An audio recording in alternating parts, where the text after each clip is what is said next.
आप देख रहे हैं बीए न्यूज। खबर हमारी, फैसला आपका। इस वक्त की बड़ी खबर प्रयागराज से। प्रयागराज अहिल्या आश्रम चित्रकूट के सेवक दास ने अपने ऊपर उत्पीड़न का आरोप लगाया है। सेवक दास का कहना है कि बाल ब्रह्मचारी है और सन 2011 से चौक स्थित मायाश्री कॉम्प्लेक्स में रहता चला आ रहा था, क्योंकि उनकी अपनी पुश्तैनी जमीन का मुआवजा सरकार द्वारा 47 लाख रुपये 2013 में सरकार द्वारा मिला था, जिसे वहीं के रहने वाले संतोष गुप्ता ने ये कहकर बैंक के जरिए सारे पैसे ट्रांसफर कर लिए और कहा कि इस पैसे को धंधे में लगा देते हैं, आपके आगे पीछे कोई नहीं है।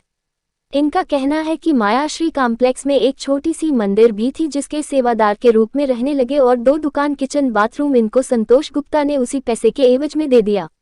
इस स्थान पर सेवक दास ने अहिल्या आश्रम से संबंधित तमाम बेसकीमती सामान, अष्टधातु की मूर्ति, कम से कम सैकड़ों लोगों से अधिक का बिस्तर व खाने का सामान, बर्तन आदि उस स्थान पर रख दिया था। इनका आरोप है कि जब इन्होंने चित्रकूट में अहिल्या आश्रम का विस्तार के उद्देश्य से अपना पैसा संतोष गुप्ता से मांगा तो आनाकानी करते रहे। बाद में पुलिस से मिलकर और बड़ी साजिश के तहत इनके ऊपर छेड़खानी का मुकदमा दर्ज कराकर इनको जेल भिजवा दिया।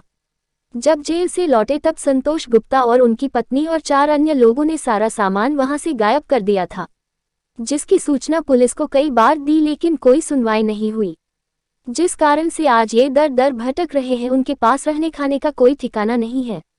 अहिल्या आश्रम के सारा सामान चले जाने से आने वाले माघ मेले में इनको बड़ी कठिनाइयों का सामना करना पड़ेगा, क्योंकि माघ मेले में कई वर्षों से वहां पर इनका कैंप लगता है, जिसमें सैकड़ों श्रद्धालु रहकर पूजा अर्चना करते हैं और वहीं सैकड़ों साधु संत जुटते हैं। आरोप है पूरा जीवन भगवान की सेवा में बिताया है। इन्होंने मुख्यमंत्री योगी आदित्यनाथ से गुहार लगाई है, कहा है कि हमें खुद संत रहे योगी आदित्यनाथ से न्याय की उम्मीद है। अब मेरे साथ जिन लोगों ने उत्पीड़न किया है उनको सजा जरूर मिलनी चाहिए है, तभी मुझे न्याय मिल पाएगा। वही इनके साथ रहे और लोगों ने भी संतोष गुप्ता पर भूषण यादव के साथ जालसाजी और अपने साथ भी पैसे के गमन का संतोष गुप्ता पर आरोप लगाया है। बाद हम 2012 में हमारा पैसा मिला संतोष गुप्ता, किस चीज का? और जो पैसा मिला वो मुआवजे का पैसा था हमारा।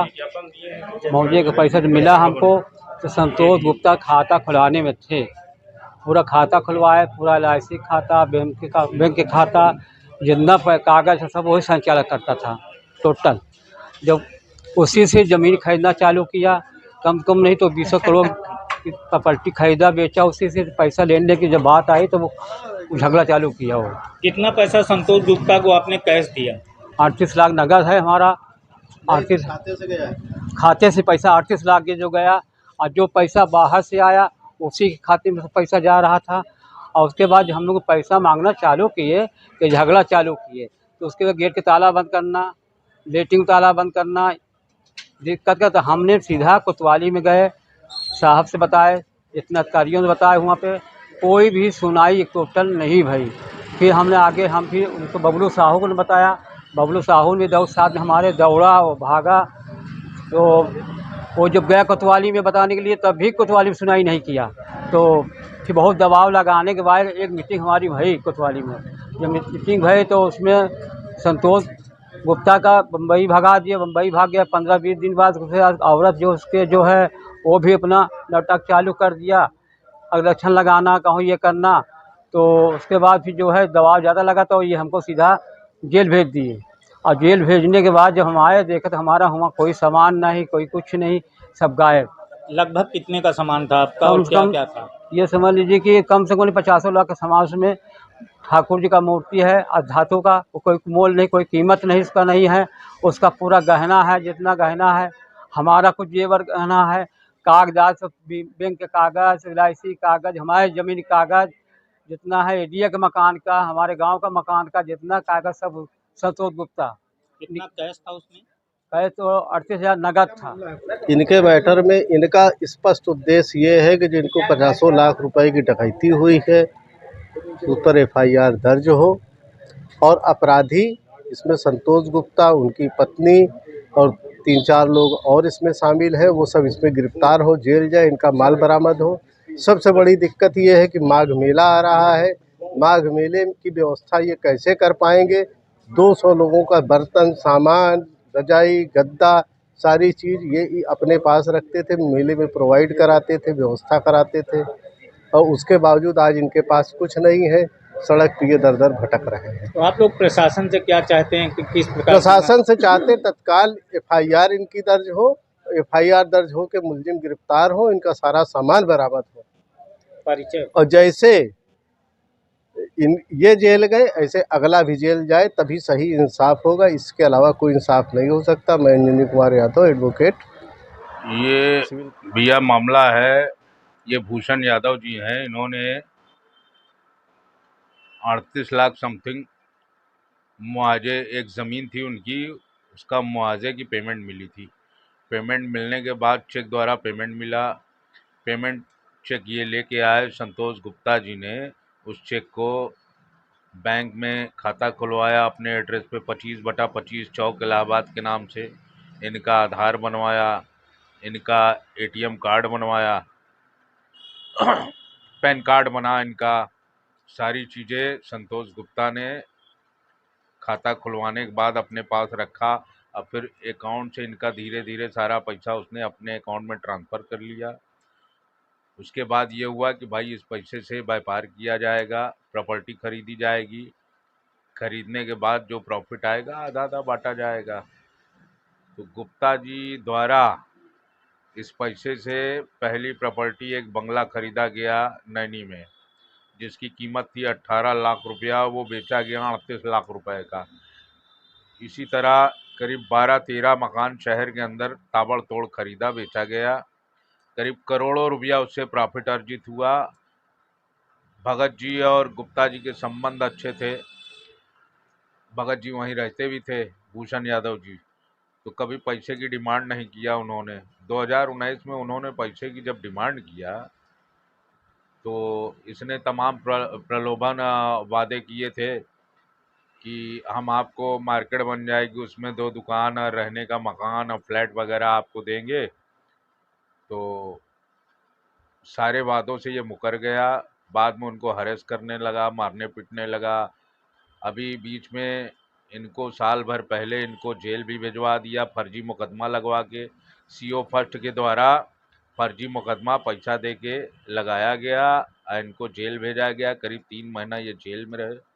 मैं अरुण साहू, मेरे ऊपर भी 12-13 मुकदमा लिखाया गया। उस मुकदमे में अभी जांच चल रही है, हालांकि अभी हमने जमानत नहीं कराई है। और जो भी इसमें बातें हैं, भगत जी एकदम न्याय, इनके साथ न्याय होना चाहिए और इनके साथ जो भी हुआ है एकदम गलत हुआ है।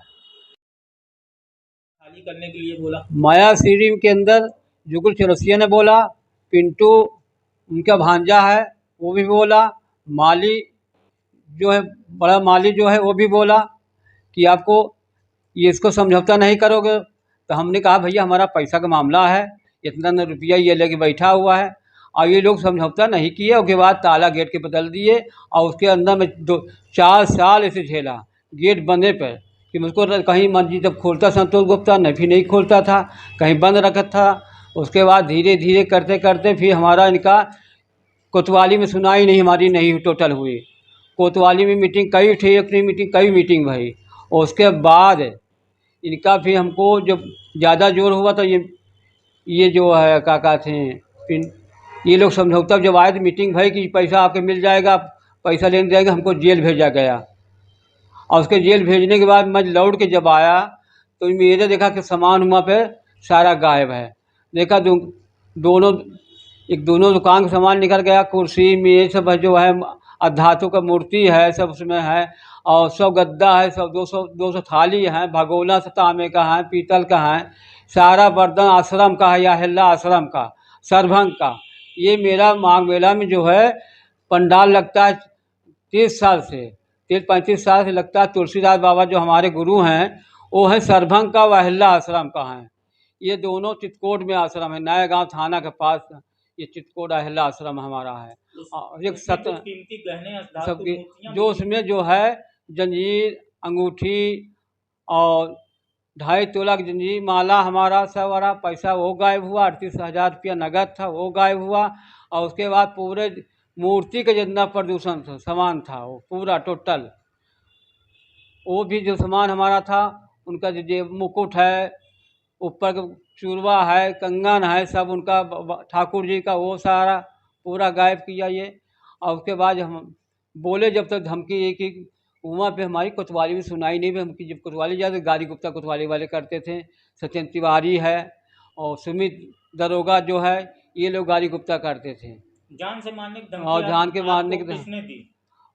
ये लोग जुगुल चौरसिया धमकी दिया। उसके बाद इन्हें भी लोग बोले, दरोगा जी बोले कि आपको जान से मरवा देंगे। तभी समझौता नहीं हुआ। समझौता होने के बाद फिर हमने एप्लीकेशन योगी जी को, प्रधानमंत्री को कागज ने भेजना चालू किया। फिर जब हमारा कहीं लाइन हमको नहीं मिला, एकदम लस्त हो गए, कोर्ट के अंदर गए, वहाँ फिर लस्त हो गए, कोई हमारी सुनाई नहीं हुई। तो हमने फिर चालू किया बाहर कि भाई हमारा कहीं से न्याय दिलाई जाए। हमको न्याय नहीं मिल रहा है। अभी भी न्याय में जब आया तब भी ये लोग भी हमारा साथ में गलती करते चले जा रहे हैं। अभी भी जब जाओ तो हम कोतवाली के अंदर मीटिंग अभी भी हमारी जब कागज आया हुआ लखनऊ से, तो हमने गया हुआ पूरा बयान दिया। बयान देने के बाद और धमकी ये लोग फिर दिए।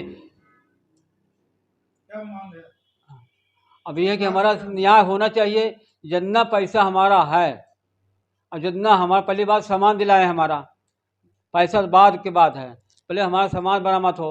सामान बरामद होने के बाद तब हमारा इनका फैसला होगा। अब जो नाम बताइए, नाम। भूषण यादव हमारा नाम है। उसके बाद जो है ये लोग कहीं भी सुनाई हमारी नहीं, थाने में नहीं, कोतवाली में सुनाई नहीं हो रही हमारी बिल्कुल टोटल। आप जन्म से ही ब्रह्मचारी हैं? बचपन में हमारा शादी हुआ ना ब्याह हुआ हमारा। हमने ब्रह्मचारी बचपन से, हमारा चौथी पीढ़ी साधु लाइन में, हमें 4 पीढ़ी हमारी हो गई इस लाइन में। हमारे पिताजी भी चित्रकूट में रहते थे।